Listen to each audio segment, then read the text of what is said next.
প্রথমেই স্পষ্ট করে বলছি যে আমাদের দীর্ঘ যে বাঙালির যে দীর্ঘ লড়াইয়ের যে ইতিহাস, আমরা যদি সেই ব্রিটিশ বিরোধী আন্দোলন থেকে শুরু করে পাকিস্তানের সময়ের থেকে শুরু করে এবং সর্বশেষ স্বাধীনতা, এই আন্দোলনের মধ্যে মহান মুক্তিযুদ্ধ হচ্ছে আমাদের ইতিহাসের সর্বোচ্চ গৌরবের।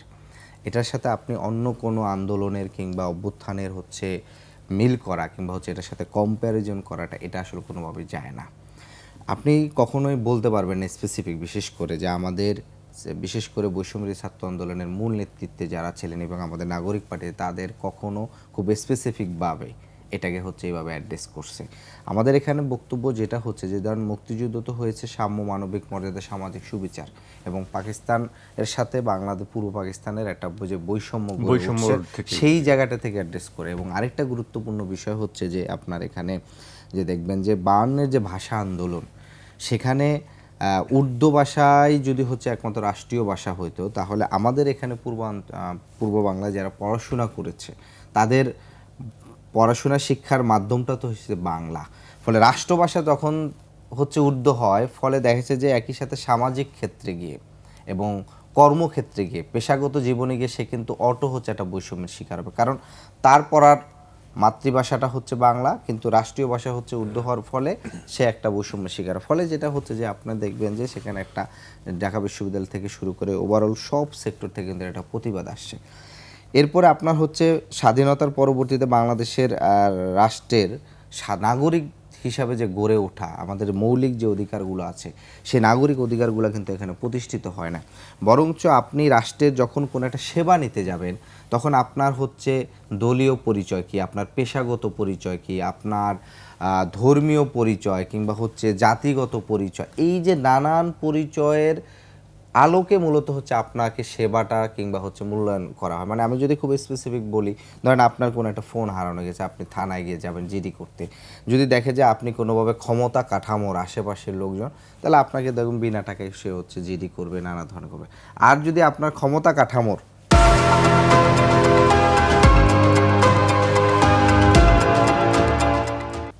কোনো কাছাকাছি কেউ না হন, তাহলে আপনাকে ওই জায়গাটা মূল্যায়ন করে না। ফলে যেটা হয় যে যখন ক্ষমতা চেঞ্জ হয়, যে দলীয় ক্ষমতাসীন যারা থাকেন তাদের জন্য নাগরিক অধিকারটা থাকে, বাকি যারা থাকেন সবাই কিন্তু একেবারে গৌণ হয়ে যান।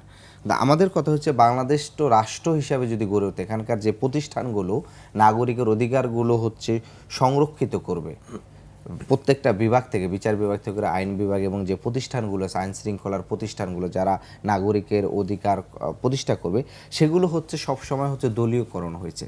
দলীয়করণ হওয়ার ফলে সেটা নাগরিকের নিরাপত্তা না দিয়ে বরং দলের স্বার্থটা দেখেছে। ওই দল কি চায়, দলের আঙ্গিকে তারা অ্যাড্রেস করছে। ফলে আমাদের 24-এর আন্দোলনটা এখন কেন হতে হলো, যে গত 15 বছরে মুক্তিযুদ্ধের যে মূল যে আকাঙ্ক্ষা, সাম্য, মানবিক মর্যাদার যে বাংলাদেশ বিনির্মাণ, সেটা কিন্তু প্রতিষ্ঠিত হয়নি। ফলে যেটা যে শিক্ষার্থীরা দেখছে, বিশেষ করে প্রথম তো আন্দোলনটা তো কোটা সংস্কারের জন্য, তাই কোটা সংস্কারের ক্ষেত্রে তারা যেটা দেখছে যে আপনি দেখেন 52-তে যেভাবে আপনার রাষ্ট্রভাষা বাংলা না হওয়ার ফলে কর্মক্ষেত্রে আপনি যেভাবে পিছিয়ে পড়ছেন, এই ক্ষেত্রে যেটা দেখছে যে এটা একটু ব্যাক ইতিহাস বলতে হয় যে বিসিএসে প্রথমেতে কিন্তু 2015 সালে আপনার বেতন স্কেলটা খুব 40% বাড়ানো হয়। আগে কিন্তু বিসিএসের এত একটা ক্রেজ ছিল না। তো 15 সালে যখন খুব বেশি বাড়ানো হয় চাকরির ক্ষেত্রে, তখন দেখেছে যে 15 থেকে 18 সাল, এই 3 বছর কিন্তু শিক্ষার্থীরা পড়াশোনা করতো প্রচুর, মানে চাকরির জন্য। 18 সালে এসে দেখছে যে তার পাশের যে বন্ধুটা, যে তার থেকে ঘন্টায় 8 ঘন্টার জায়গায় 4 ঘন্টা পড়তেছে কিংবা আর একটু কম মেধাবী, তার কিন্তু চাকরিটা হয়ে যাচ্ছে, কিন্তু সে দেখছে যে এটা না 24 ঘন্টা।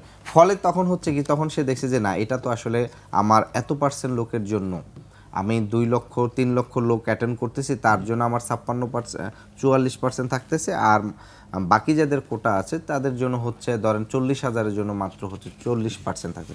ফলে তখন এটা কিন্তু তার যখন আর্থিক এবং সামাজিক জায়গায় একটা বৈষম্যের শিকার হয়েছে, তখন সে এই জায়গাটা কিন্তু প্রতিবাদ করছে। এবং পরবর্তীতে যখন এটা রাজাকার বলে হচ্ছে তাকে ট্যাগ করা হয়েছে, ট্যাগিং। আমাদের যে রাজনৈতিক যে সাংস্কৃতিক, মানে আপনি যখনই হচ্ছে বিরোধী পক্ষরে যাদের জন্মদন হচ্ছে না 80-র পরে 90-এর পরে, তাকে যখন আপনি রাজাকার ট্যাগ দিয়েছেন, রাজাকার ট্যাগ দেওয়া মানেই হচ্ছে আপনাকে যে কোনো ধরনের শোষণ নিপীড়ন, আপনাকে গুম করে ফেলাও হচ্ছে বৈধ ছিল।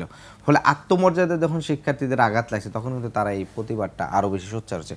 ফলে আমাদের এখানে যে বক্তব্যটা ছিল যে ৭১-এর যে মূল যে চেতনা, সেই চেতনা প্রতিষ্ঠিত না হওয়ার ফলেই মূলত ২৪-এ আমাদের আরও একটি অভ্যুত্থানের মধ্য দিয়ে এখানে একটা বৈষম্যহীন সমাজ প্রতিষ্ঠার জন্য আন্দোলনটা করতে হচ্ছে। জি, ডাক্তার